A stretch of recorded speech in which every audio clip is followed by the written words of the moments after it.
Hello बच्चों, welcome to my channel. तो आज हम करने वाले हैं एनएसओ क्लास 6 ओलंपियाड वर्कबुक 2023 का सॉल्व करेंगे हम। वैसे तो हमने सारे कंटेंट पे वीडियो बना ही लिया है ऑलमोस्ट। हमें सिर्फ 3 ही चैप्टर रह गए हैं एंड एक हाफ रह गया है।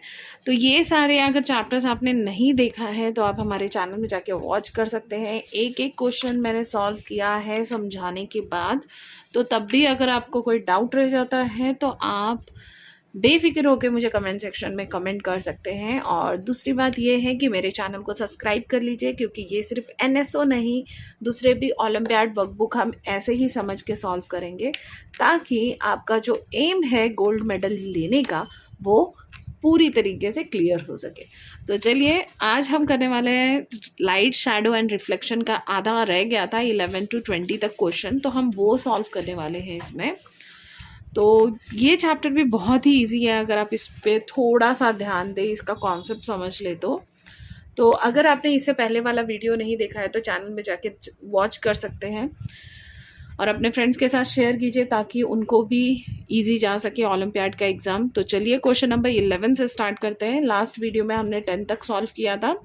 क्वेश्चन नंबर 11 में है, a student view an object O after reflection through a plane mirror, which is the correct ray diagram। तो यहाँ पे बोल रहा है एक स्टूडेंट है जो ऑब्जेक्ट O को देख रहा है। ओके, आफ्टर रिफ्लेक्शन होने के बाद ऑफ अ प्लेन मिरर में रिफ्लेक्शन होने के बाद वो ऑब्जेक्ट O को देख पा रहा है। व्हाट इज द करेक्ट रे डायग्राम? तो इस पर करेक्ट रे डायग्राम कौन सा होगा? तो इसका करेक्ट रे डायग्राम जानने से पहले आपको एक चीज़ पता होना चाहिए कि रिफ्लेक्शन का लॉ क्या है, कि जब भी कोई एंगल ऑफ इंसिडेंट होगा वो इक्वल होना चाहिए किससे? एंगल ऑफ रिफ्लेक्शन से। अगर वो एंगल ऑफ रिफ्लेक्शन से अगर वो पूरे मतलब क्या बोलते हैं, एंगल ऑफ रिफ्लेक्शन से वो पूरी तरीके से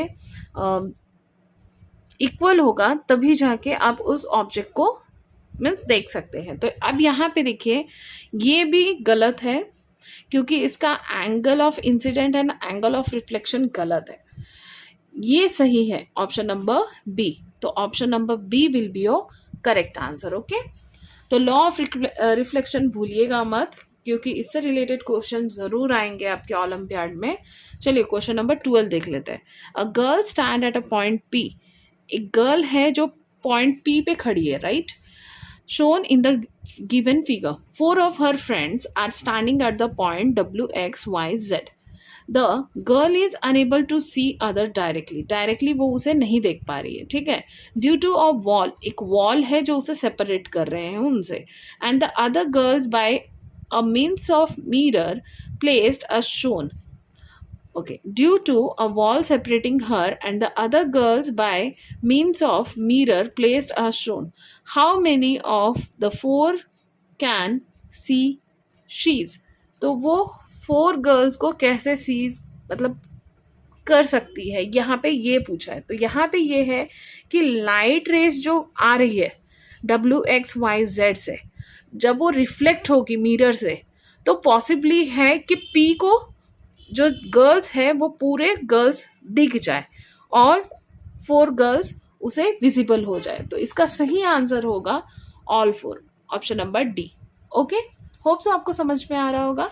चलिए क्वेश्चन नंबर 13 देख लेते हैं। क्वेश्चन नंबर 13 में बोला है, a bird flying high up in the air does not cast a shadow on the ground because.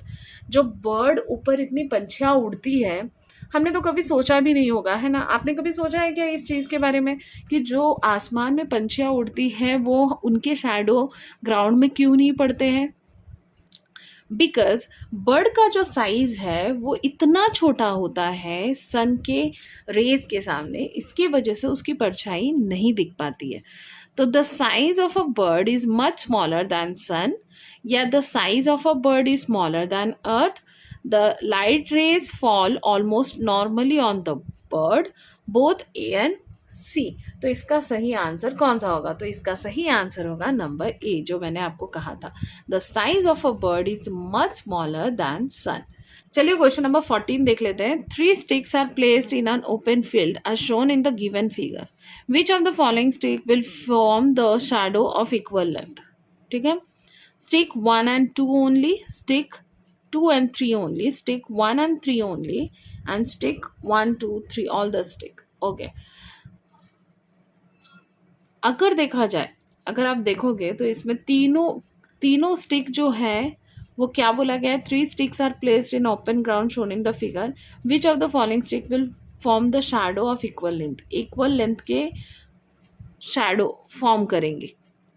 तो यहाँ पे इसका सही आंसर होगा 1 and 3, क्योंकि अगर आप इसे ध्यान से देखेंगे इस डायग्राम को, ये और ये एक ही तरीके से प्लेस ज़रूर की गई है, लेकिन आप सन की पोजीशन देखोगे तो सन की पोजीशन अलग अलग है यहाँ पे।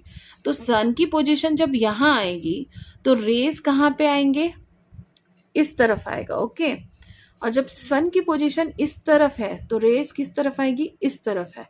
तो यहाँ पे 1 and 3 का जो लेंथ होगा इक्वल लेंथ होगा शैडो का। ओके,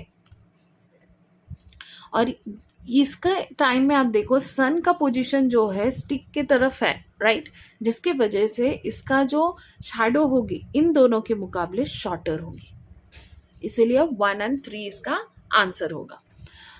अब यहाँ पे देखिए, जाहिर सी बात है शैडो इफेक्ट करेगा सनलाइट के रेस की वजह से, राइट। सनलाइट की रेस जितनी दूर होगी शैडो उतना बड़ा होगा, और सनलाइट की रेस जितनी ही उस ऑब्जेक्ट के ऊपर होगी शैडो उतना ही छोटा होगा। अब चलिए क्वेश्चन नंबर 15 देख लेते हैं। Nisha placed a stick vertically in the playground, vertically उसने स्टिक रख दिया है प्लेग्राउंड में at 8:15 AM in the morning.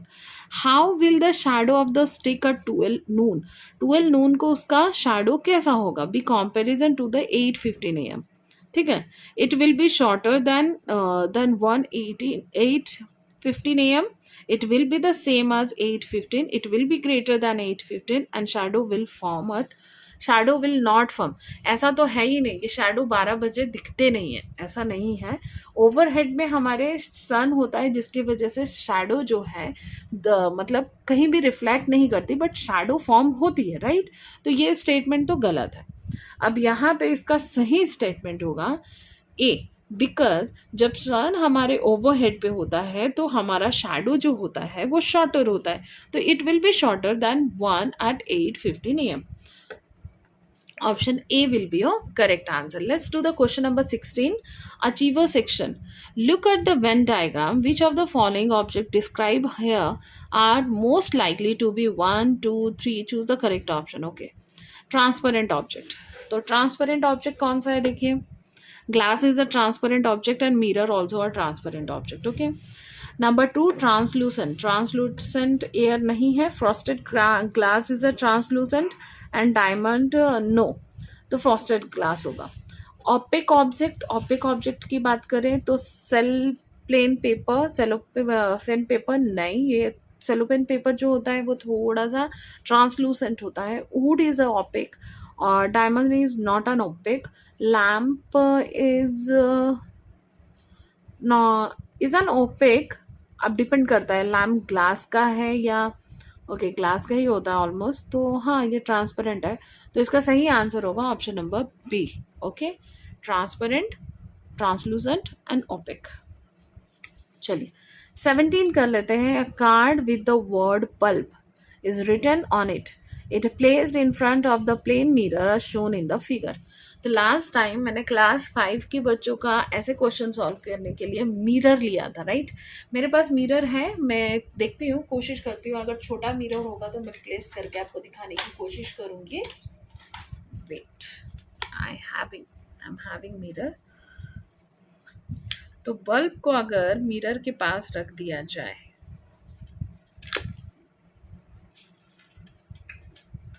तो जब तक मैं मिरर ला रही हूँ तब तक आपको क्या करना है, फटाफट चैनल को सब्सक्राइब कर लेना है, अपने फ्रेंड्स के साथ शेयर करना है, और वीडियो को हो सके उतना लाइक करना है। जितने लाइक्स आएंगे उससे मुझे उतनी इंकरेजमेंट मिलेगी दैट यू विल। ओके चलिए, तो ये मेरे पास मिरर आ चुका है। अब हम इस मिरर से देखेंगे अगर बल्ब को इस तरीके से प्लेस कर दिया जाए तो किस तरीके से इमेज फॉर्म होगी। ओके, थोड़ा इसे टेढ़ा कर देती हूँ, मतलब आपको देखने में इजी होगा, राइट। देखिए BLUB। तो इसका सही आंसर कौन सा होगा? इसका सही आंसर होगा, आपने देख लिया अच्छे से, मैं हटा दूँ? तो मैं इसे हटा रही हूँ। अब आप बोलिए कौन सा आएगा? ये वाला ऑप्शन आएगा, ऑप्शन नंबर ए। आपको लगे तो आपके पास अगर मिरर होगा तो आप मिरर लगा के देख लीजिए। Option A will be your correct answer. Okay, let's do the question number 18। Question number 18 में क्या बोला है? Gita place 3 object 1, 2 and 3 are shown in the figure. She observed a bright spot of light at 2। 2 में उसने bright spot of light देखा। 3 would not get any spot, और 3 में कोई लाइट का स्पॉट ही नहीं था। तो ऐसा हो सकता है कि ये जो ऑब्जेक्ट होगा वो ओपेक होगा और ये ट्रांसपेरेंट होगा, है कि नहीं? क्योंकि ओपेक ऑब्जेक्ट होगा तभी तो इससे इसमें लाइट ही नहीं गया होगा। तो चलिए ऑप्शन पढ़ लेते हैं। 1 and 2 are made of transparent material. अगर दोनों भी ट्रांसपेरेंट मटेरियल होता तो ये इसमें लाइट ज़रूर जाता। तो ये स्टेटमेंट सही नहीं है। 1 is made of transparent material, 2 is made of translucent material. Translucent material होता तो इससे थोड़ा बहुत लाइट पास थ्रू होता, तो ये भी गलत है। नंबर सी में बोला है 1 is made of transparent material, number 2 is made of opaque material and number 3 is made by either of transparent, translucent और ओपेक ऑब्जेक्ट। तो ऑप्शन नंबर सी सही है। बिकॉज कैसे है, जाहिर सी बात है, ये ट्रांसपेरेंट है इसीलिए लाइट इससे पास थ्रू हुई, लेकिन ये ओपेक है इसलिए इसमें लाइट पास थ्रू नहीं हुई। तो option C will be your correct answer. Option D भी देख लेते हैं। 1 and 2 are made of opaque object हो ही नहीं सकता। अगर 1 और 2 दोनों ओपेक ऑब्जेक्ट होता तो 2 के पास लाइट जाती ही नहीं, right? Let's do the last 2 question 19 and 20।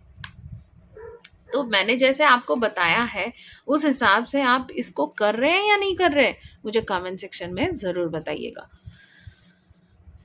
तो चलिए क्वेश्चन नंबर 19 देख लेते हैं। 4 light bulb PQRS are concealed from an observer by an opaque wall। एक opaque wall होने की वजह से वो ये लाइट्स नहीं देख सकते।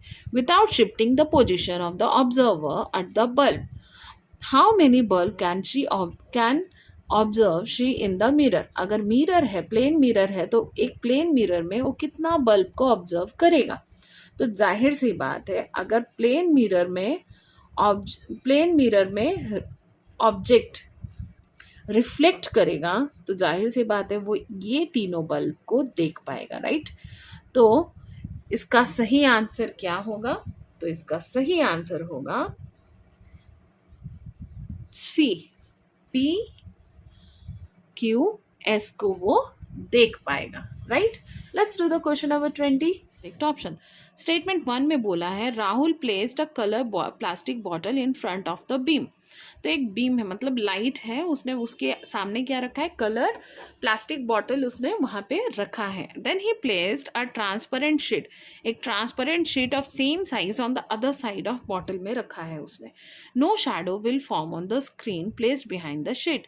तो क्या कोई शैडो फॉर्म नहीं होगी? तो यहाँ पे ध्यान देने वाली बात ये है कि यहाँ पे बोला जा रहा है कलर्ड प्लास्टिक बॉटल। अगर प्लास्टिक बॉटल कलर नहीं होता तो जाहिर सी बात है वो ट्रांसपेरेंट होता, लेकिन यहाँ पे कलर्ड प्लास्टिक बॉटल है, इट मीन्स वो ओपेक है। स्टेटमेंट 2 में क्या बोला है? Translucent object allow light pass through them partially. जाहिर से ये सही स्टेटमेंट है। तो अब यहाँ पे देखिए, both 1 and 2 are true. No, तो ये स्टेटमेंट नहीं है। Both statement 1 and 2 are true.